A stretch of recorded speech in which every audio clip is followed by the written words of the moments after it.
we're the ones your mom said to watch out for. We're the ones that you have to hide your daughters from.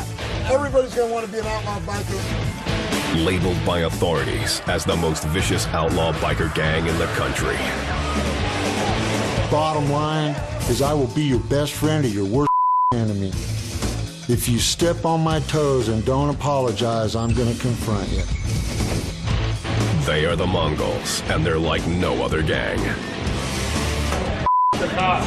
They have a code of conduct, an expectation of each other that they will suffer no slight. Who the f*** are we? We have a kind of a mantra that's respect few, fear none. I had to pull my knife out and cut her loose to get her up. She couldn't get up. They will take on any challenger, no matter what the odds. I'm gonna get up and keep coming at you until I can't do it anymore. And they will fight to the death to defend the Mongol name. I'm willing to take a bullet for one of my brothers, and my brothers are willing to take a bullet for me. These outlaw bikers will be put to the test when they go to war against two of California's deadliest gangs. What the Mongols will instill in you is that you are some type of super being. Doesn't mean you won't die. It just means that you, your person, your being will live forever.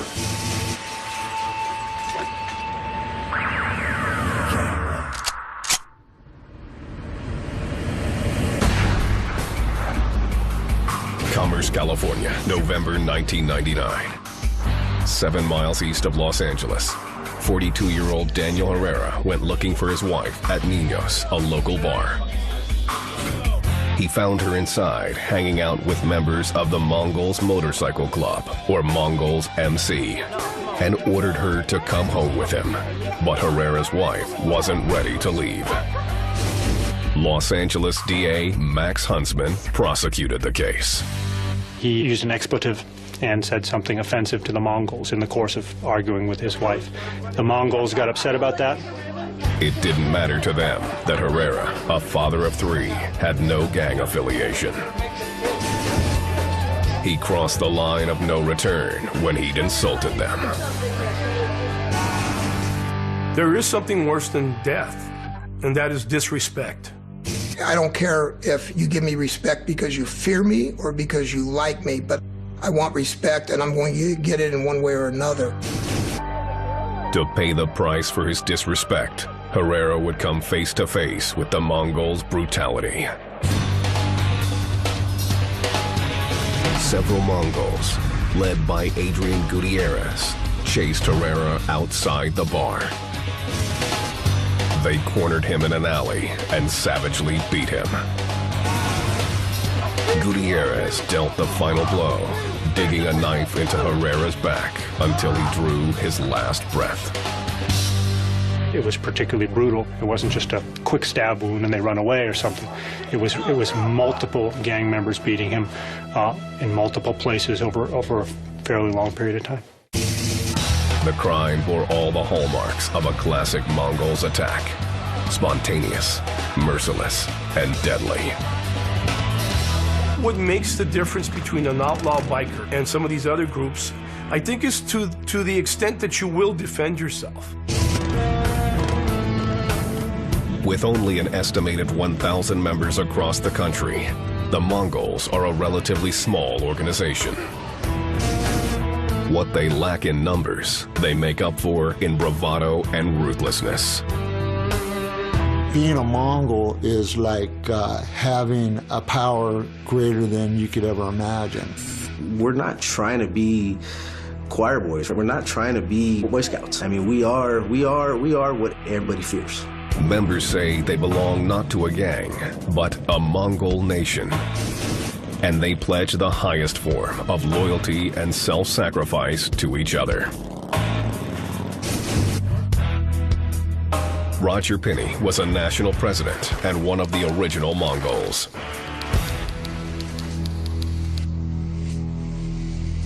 This was a family deal. That's what the Mongols were all about. One huge family. That's where it's supposed to be. I will give my life for this club. You know, don't get it twisted. Anybody out there watching this, I will die to make sure that the brother behind me can live, you know?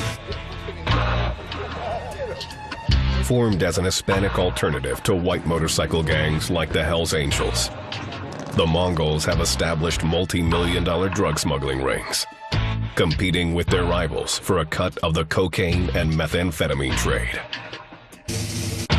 They also smuggle guns and steal choppers. You know, grand theft motorcycle. And they're very good at it. They chop up the vehicles, they make other vehicles from them, they switch VIN numbers. There's a lot of that. They're very organized, they're very in control, they're very serious. They have officers, they meet regularly, and they are communicated to what they will and won't do. Despite the gang's criminal record, the Mongols' current president, Ruben Doc Cavazos, insists that their activities are all above board. Are there members that do things that maybe, you know, I don't approve of? Yeah, okay, there is. But is it part of a club function? No. Do we try and discourage it? Yes, we try and discourage it. Cavazos was raised in East LA. In his youth, he was a member of the Avenues, one of the toughest, most hardcore gangs in California.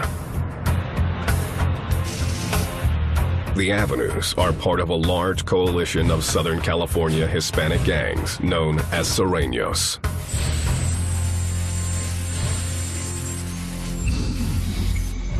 A group whose size grants them extreme power on the streets of LA. When you grow up in some of these poor neighborhoods, you end up depending on each other, from one gangbanger to the other. It becomes a family to you. Cavazos credits his early years as a gangbanger for giving him the training he needed to run his Mongol army. On the streets, it's all about respect, okay, and lack of. Okay, if you feel disrespected, you're going to take up arms or whatever you have to do to gain that respect. And almost immediately, you got to take up a weapon. There's just no way around it. It's survival. A love of motorcycles drew him to the Mongols. He rose through the ranks and in 2002 took the reins of the club. When I took the club over, it was known as an East LA club. You know, they want to call it a gang, but it's a club. An East LA club, and we're in just about every state in the nation now. And we're also in Mexico, Canada, Italy, Australia.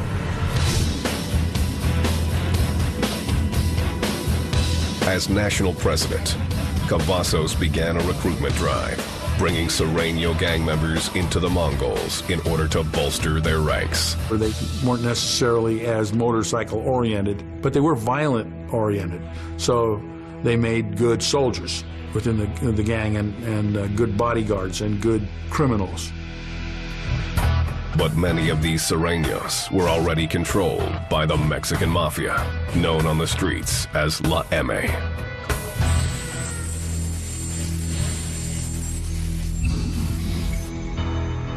La M is one of California's most notorious criminal organizations, with as many as 50,000 foot soldiers working for them out on the streets. These foot soldiers execute the Mafia's orders and pay them a cut from their drug trade. When Cavazos started bringing Mafia-connected gang members into the Mongols, he created a web of tangled loyalties. Reporter Chris Blatchford has been covering LA's gangs for 20 years.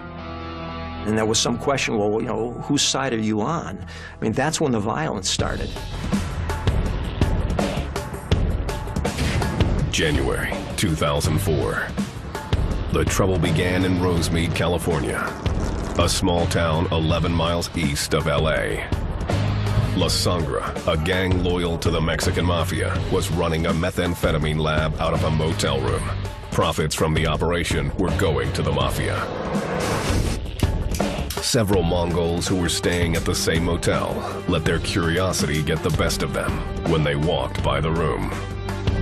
They saw something they recognized as drug dealing, and they get into a verbal exchange with the gang members who are running the drug lab, and eventually it turns into a confrontation. After trading heated words, one of the Mafia members pulled out a gun and fatally shot one of the Mongols.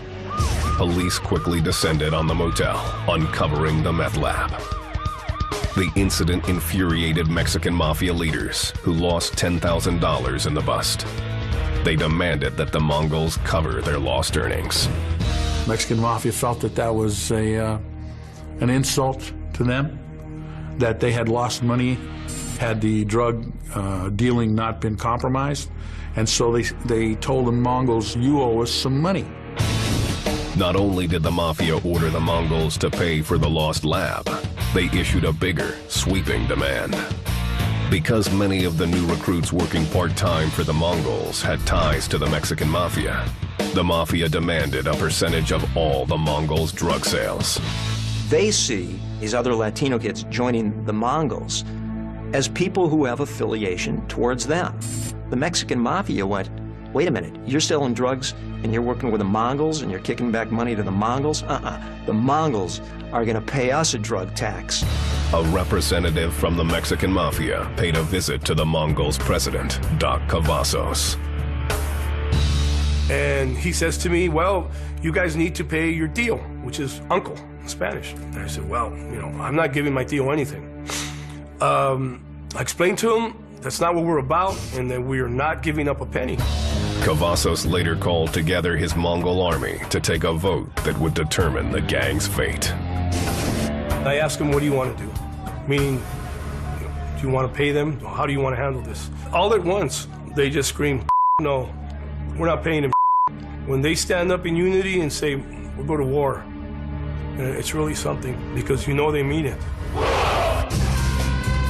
It was a question of respect.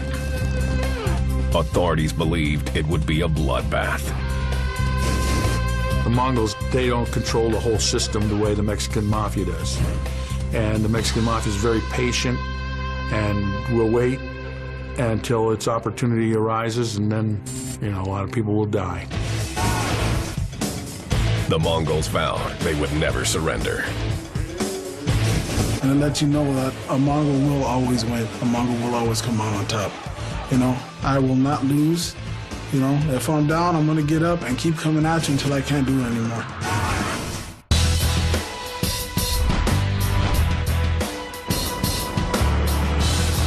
In 2004, the outlaw biker gang, the Mongols, prepared to go to war with the most powerful gang in Southern California, the Mexican Mafia. You got to remember, these are two giants. These are two giants that they live on pride and respect. And to ask for one or the other to bow down, it's just not going to happen. I love to kick ass. I'll come at you with a smile, but I will fight you just because it's cloudy outside. You know what I mean? That's what I like to do. The Mongols were no strangers to violence. The gang had been at war with their chief rival, the Hells Angels, for decades. It was a war that defined the Mongols' history and who they are today.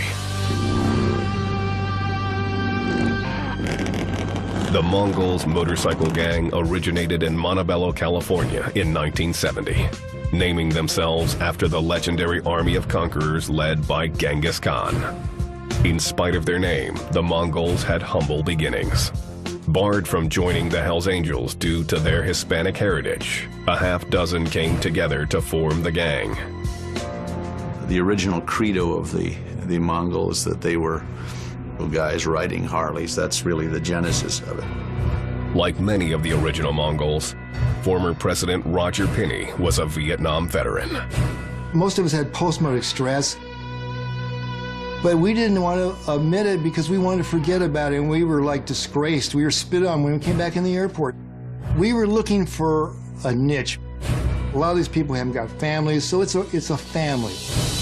At first, their goals were simple: ride together, party together, and rebel against society. But they weren't just friends bucking convention. The gang quickly attracted members with criminal tendencies, and soon the label outlaw stuck to them. Reports of stabbings, shootings, and statutory rape followed the Mongols wherever they rode.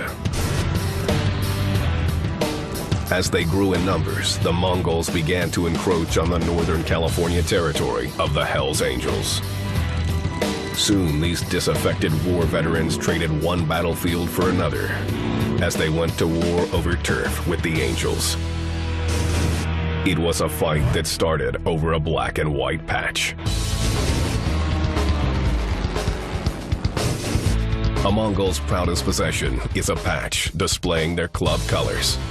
Worn on their vests, it's split into 3 pieces with their logo in the middle. Over the top, it says the name of the gang, and on the bottom, it says where they're from. The Hells Angels claimed all of California as their territory and declared ownership of the state on their patch.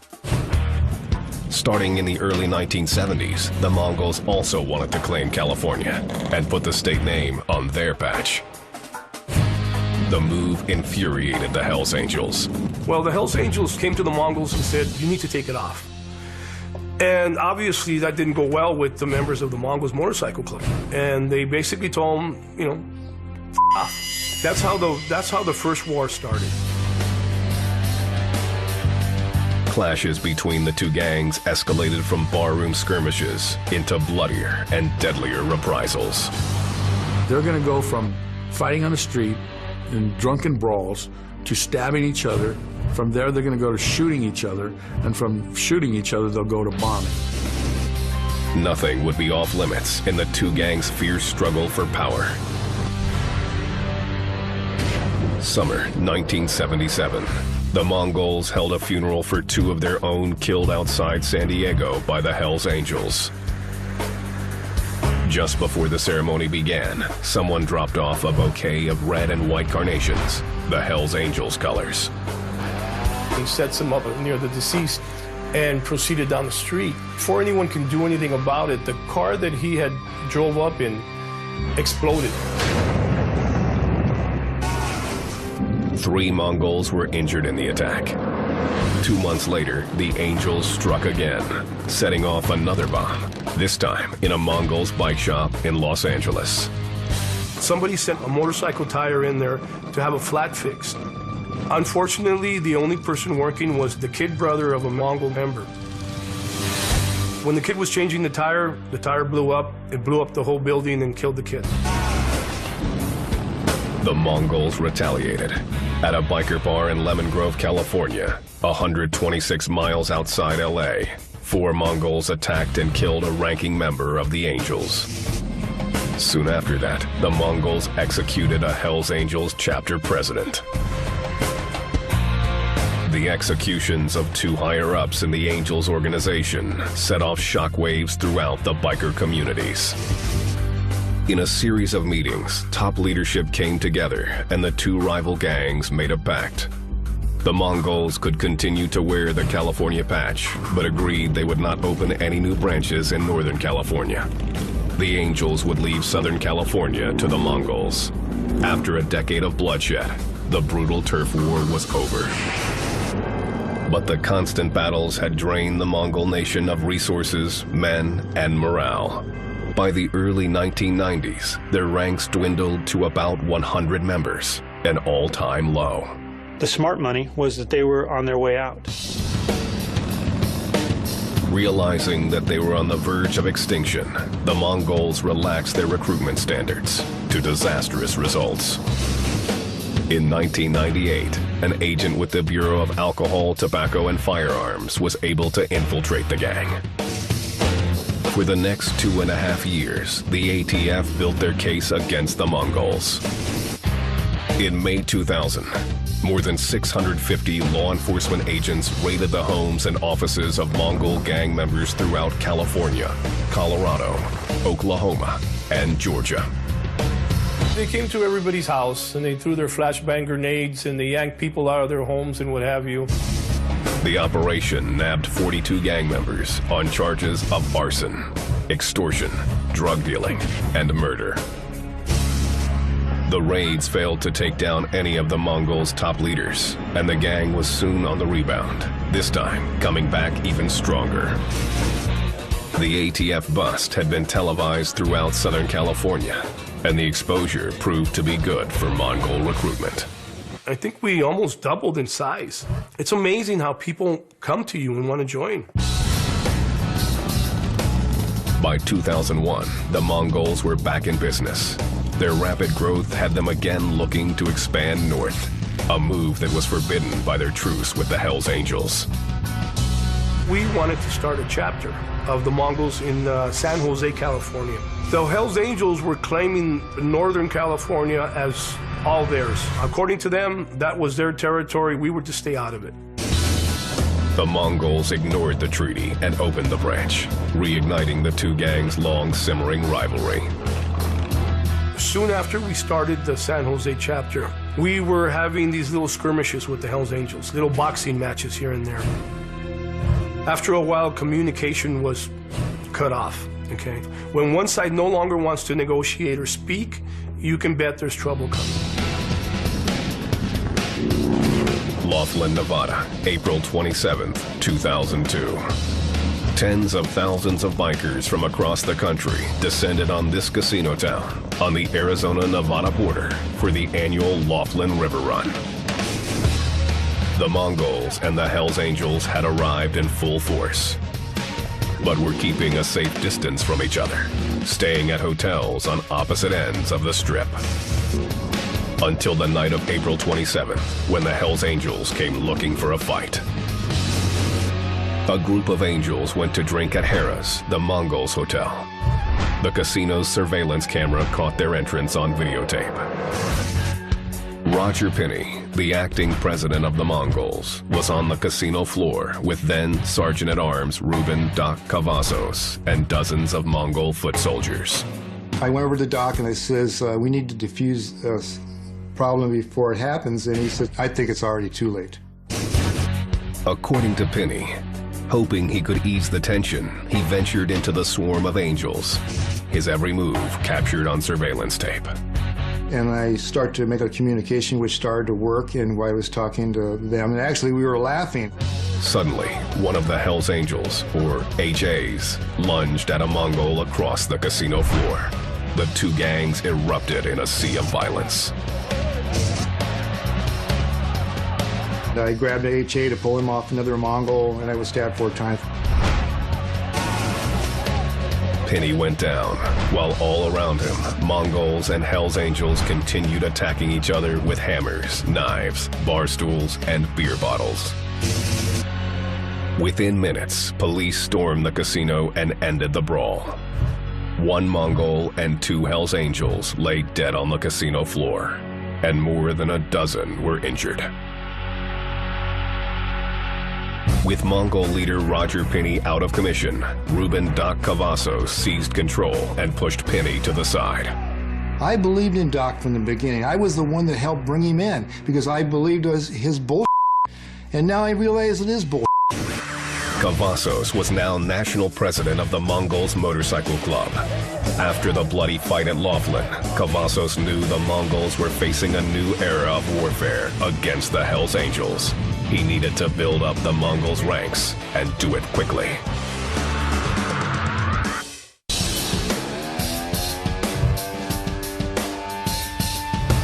LA, 2002. After a decade-long truce between the Mongols Motorcycle Club and the Hells Angels, the two arch rivals went to war all over again. One of them is going to be the victor and one is going to be the vanquished. And whoever wins, of course, will try to expand their territory. Mongols President Ruben Doc Cavazos set out to grow his biker army as quickly as possible.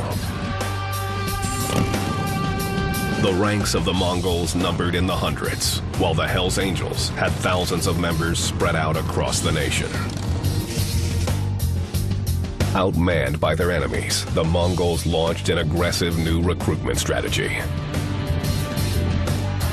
Doc Cavazos went back to his street gang roots. He began enlisting part-time members with ties to other Southern California street gangs. And those Hispanic gang members sometimes didn't know how to ride a bike, didn't have a bike themselves. This was a violation of their own rules of conduct. For more than 30 years, the Mongols had a rule that every member needed to own and ride a Harley-Davidson motorcycle. Now, this was being suspended to increase membership. The decision stirred up controversy, and many Mongol veterans, like Tony Vodnik, didn't trust or respect the new recruits. To me, they're not bikers, they're gangbangers. They call themselves part-time Mongols. There's no such thing as part-time Mongols. You're a Mongol 100% or you're nothing. Members who joined the Mongols in the past usually went through a long initiation process. They had to learn the gang's rules and its constitution and perform tasks, some of them criminal, to get patched in.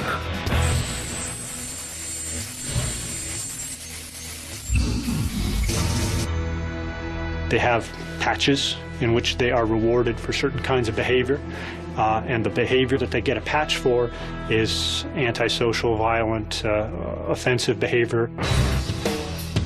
These patches become part of a Mongol's bragging rights. A red wing for participating in group sex. A Laughlin patch for surviving the 2002 battle. And the skull and crossbones represents violent crime, including murder. Mongol Adrian Gutierrez, who fatally stabbed Daniel Herrera outside Nino's bar in Commerce, California, received one such patch. After Mr. Gutierrez committed the murder, shortly thereafter he showed up with a skull and crossbones patch. We learned that that was for killing somebody in support of the gang. And that's the kind of thing they take pride in. They're set forth in their bylaws what patches you can get, just like the Boy Scouts give merit badges. Every patched-in member is chosen for a unique skill he offers the organization. There may be a guy in the Mongols that's never done anything particularly violent, but he may be a good drug dealer, you know, and he's a money maker of some kind. Maybe he's not a drug dealer, but he has some other kind of scam going that he can bring money into the club. You know, another guy might be a stone killer, and he may be an enforcer, and that's what he's famous for. Each person has a role. The Mongols also sport tattoos, designed to cement their status as outlaws. They're out there to commit crimes, and they have these patches and these activities that they do that alienate the rest of the world and tie them in closer to the gang. For many, the gang becomes a virtual family. Family was kind of weird for me, so I found it in other areas of my life. And I've never seen a group of people be as brotherly and loving as the Mongols are. And many members are willing to set aside their traditional family to serve the gang. This is a family that I'm committed to. Does it mean I distance myself from my real family? No, I don't try to. You have to have some balance in your life, but this is where I decided to put my energies and dedicate myself to. I coach Little League sports, you know? You would look at me and not think that, but you know, like I said, I'm two people. I'm the dad, the husband, the coach, and then once I leave that part of my life, then there's this life, you know what I mean?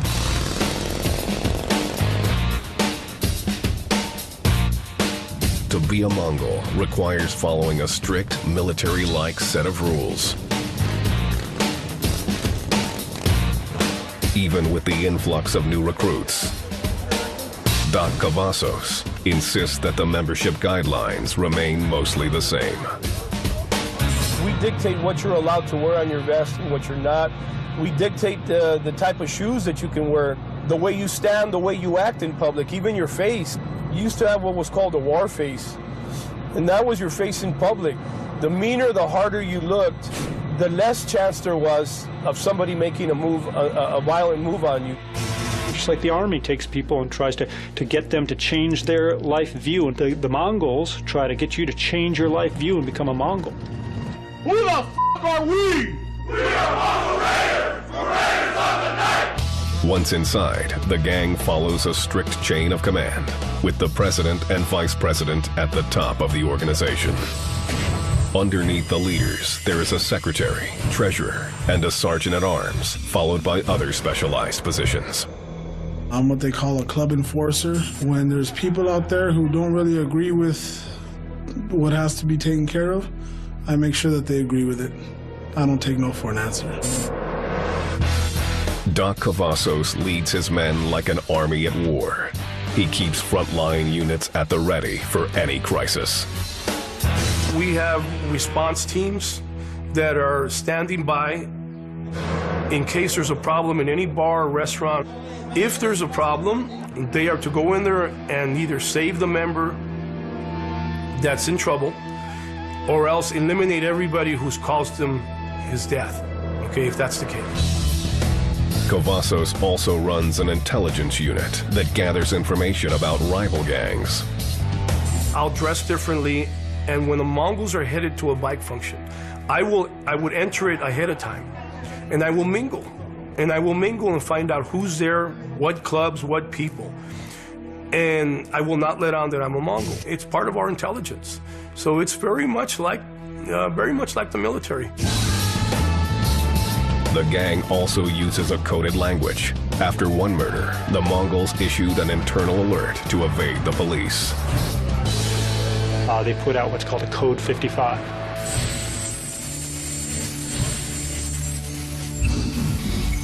They told all their members in the area not to wear their colors, their vests that show the name of their gang, not to go out openly, not to carry weapons when normally they do carry weapons, and to avoid contact with law enforcement.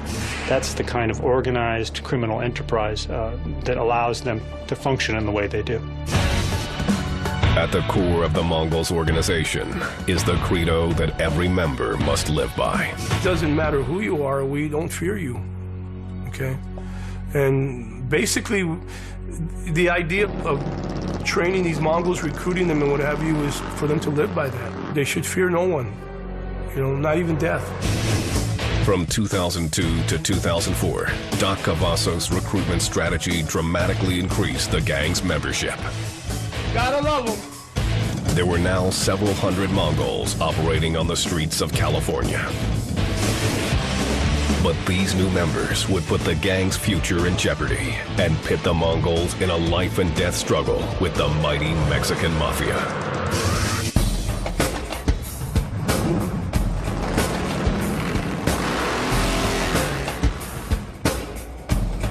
January 2004. In order to fight its war in California against the Hells Angels, the Mongols Motorcycle Club was building up its membership. The gang was expanding in size and reach, but its new method of recruitment was backfiring. The Mongols' leader, Ruben Doc Cavazos, had welcomed members of LA's street gangs to join them as part-timers. But many of these recruits had ties to La M, or the Mexican Mafia, Southern California's most powerful gang. So you have a dichotomy. You can't serve two masters. Either you're a servant of the Mexican Mafia or you're a servant of the Mongols. And you can't be both, and that presented the problem. The Mafia was now demanding that the Mongols pay them a percentage of their drug profits as a form of tribute, and repay the $10,000 they lost when some Mongols caused the bust of a Mafia meth lab. It's just never going to happen. The Mongols will never pay anybody. The Mongols will never give anything up to anyone. Yet the Mongols didn't seem to stand a chance against the Mexican Mafia's vast army of 50,000 soldiers, who police consider the most lethal gang network in the world. They're probably the most active gang and most prolific at killing. They control the streets.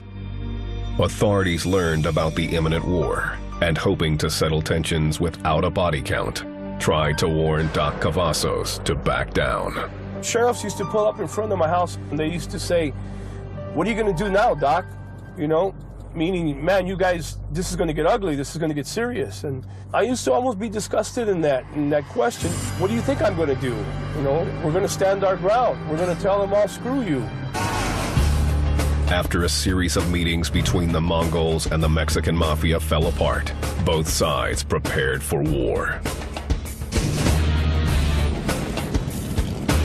La Mirada, California, March 2004. Shortly after nightfall, a gunman pulled up to this tattoo parlor, frequented by the Mongols. He withdrew a machine gun from his jacket and opened fire before speeding away. The shop owner was killed and a Mongol was wounded.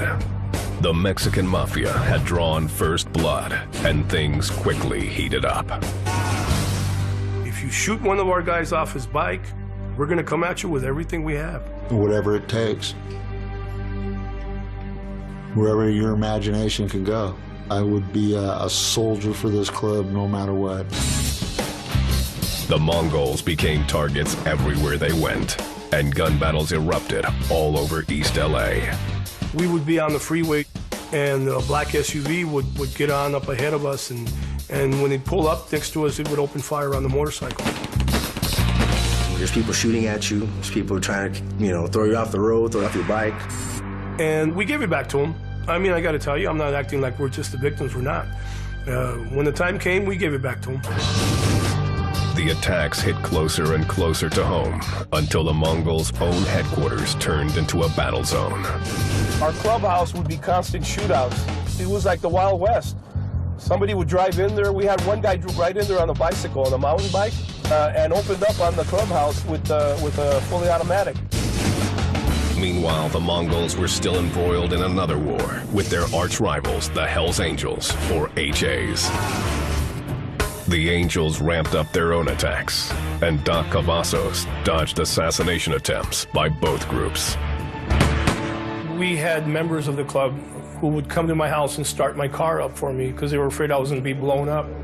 And they would check underneath it with mirrors. And about that time, they found several sticks of dynamite underneath one of my cars in my driveway. As the pressure mounted, some of the Mongols betrayed the gang credo, respect few, fear none, to save their own skins. It got so bad that I'm told that a lot of Mongols were not wearing their colors around town because they were afraid that the Mexican mafia would see those colors and they would send somebody to kill them. When the war broke out with the HA, we lost maybe 2 or 3 members. When the war broke out with the M, we lost about 20 members. Many of the Mongols' old guard openly blamed Doc Cavazos for the bloody siege. They said that if Doc hadn't recruited part-timers from Sureños gangs, they never would have been at war with the Mexican mafia. Cavazos responded by forcing dissenters like veteran Roger Penny out of the gang. It's just when he realized people weren't happy with what he was all about, he kicks them out, which he has kicked out more people in his time of reign than the whole club has been together since the beginning of time. And this is a prime example of what's going on right to this day. The war was tearing the Mongols apart, but Cavazos refused to cave. Well, if a shootout is what somebody wants, a shootout is what we'll give you. It got to a point where the characters who were originally involved, moved out of their homes, okay, because, I guess they feared that Mongols were coming by their house all the time. The Mongols were managing to stand their ground. But with 2 ongoing wars and growing dissension within his own ranks, Cavazos faced an uncertain future. I don't even want to say what might happen to this man. If he ever gets locked up, he's gone. The man is gone.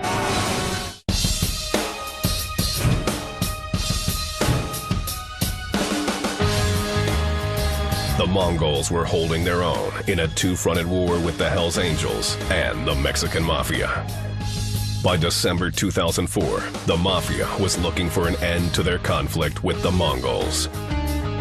I don't think anybody really wanted a war. The Mafia just wanted their piece of the drug action. But people were getting killed. A representative from the Mafia approached reporter Chris Blatchford, hoping to send a message to Doc Cavazos. He told me basically that Doc was going to be a dead man if he didn't start playing ball with them. Through his reporting, Blatchford served as a go-between, and the 2 sides sat down together. In a closed-door meeting, representatives of the Mexican Mafia and the Mongols struck a deal to end the war. No one outside of that meeting knows what was agreed, but members of law enforcement believe a payment was made to end the bloodshed. I think everyone involved kind of realized, you know what, this is not going to go anywhere nice. Yet growing conflicts within the gang itself still challenged leader Ruben Doc Cavazos. There's a faction in the Mongols that don't think that Doc Cavazo is a real hardcore biker. They see him more of a politician and a manipulator who surrounded himself with some thugs that take care of him and sort of watch his back. Many of the old guard Mongols were thrown out of the group for questioning Cavazos. They accused him of weakening their organization by filling it with part-time gang recruits of dubious loyalty. I was like, what's going on here with Doc? Part-time Mongol. If you have a bike, you earn that patch, you ride, and you act like you're a biker. You act like you conduct yourself as a biker. There's, I'd say, hundreds of brothers would like to come back, but they're never going to do it as long as Doc is in control, because they're not going to put up with it. We just have this, as far as I'm concerned, disease right in the middle of there still. But Doc's recruitment strategy appeared to have paid off. The Mongols had built up their ranks and endured a war with the powerful Mexican Mafia. The long-standing feud with rival biker gang, the Hells Angels, also seemed to be cooling off, with charges pending against both sides from the violence at Laughlin. The gangs fell into an uneasy peace. These guys are all tough guys, but, you know, they also want to live a life. I mean, I think that, you know, bad choice of words maybe, but I mean, I think there was a feeling there, you know, to bury the hatchet. You know, the leaders, they don't want war. Nobody does. It's stupid. Our passion is riding motorcycles. It becomes difficult to ride your motorcycle when someone's trying to shoot you off of it. The battle may have died down for now, but animosity between the Mongols and Hells Angels runs deep. Here's the deal. You put a Hells Angel in front of me and he's got a ball-peen hammer in his hand, I'll shoot him. Straight up. I will have no problems with it. Keeping the club ready for any battle, Cavazos continues to build his membership. What the Mongols will instill in you, what they'll start teaching you from day one, is that you are some type of super being, okay? It doesn't mean you won't die. It just means that somehow or other your person, your being will live forever, okay? And they teach you that you don't back down, okay? And you don't disgrace the club. Cavazos is confident that the new generation of Mongols has what it takes to live up to the gang's core beliefs of demanding respect and fearing nothing. To be honest with you, you want to be known as a rough, tough, always willing to defend yourself club. For Mongol members, a willingness to fight to the death is what being a Mongol is all about. I'll live for my brother, I'll die for my brother, I'll take a bullet for my brother. That's just the way I live. I've been shot for this club. I've been stabbed while I've been in this club. I've been to prison for this club. And, you know, a lot of people, they don't understand. But you know what? I have people that love me and care about me that aren't going anywhere. The club is always there for me. And on a personal level, that's what this club means for me. And that's why I'm willing to sacrifice for this club. I know there's something wrong with me to actually want to do this, you know? But I think that's what makes it, special, though. No one wants to be harassed by the cops.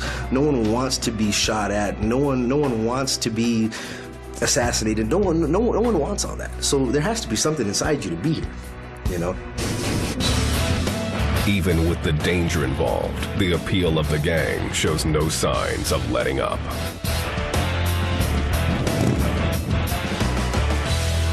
I think the public is readily available to accept the myth about outlaw biker gangs, that they're pretty neat guys on the open road on bikes, you know, boom, boom, boom, boom. But if you ask what crimes they've committed, I think everything, you know, murder, extortion, drug dealing, rape, the list goes on. The Mongols, it seems, are here to stay. We won't stop coming. We're the Mongol nation. We will continue to do what we do no matter what. No matter who tries to stop us. The last time they tried to stop us, we got bigger. So every time they try to stop us, we're going to get bigger. Dave.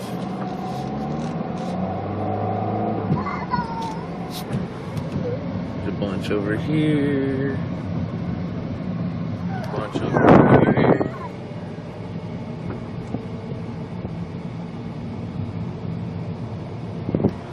There's these guys up here waiting for something to happen. Oh, shit's gonna hit the fan.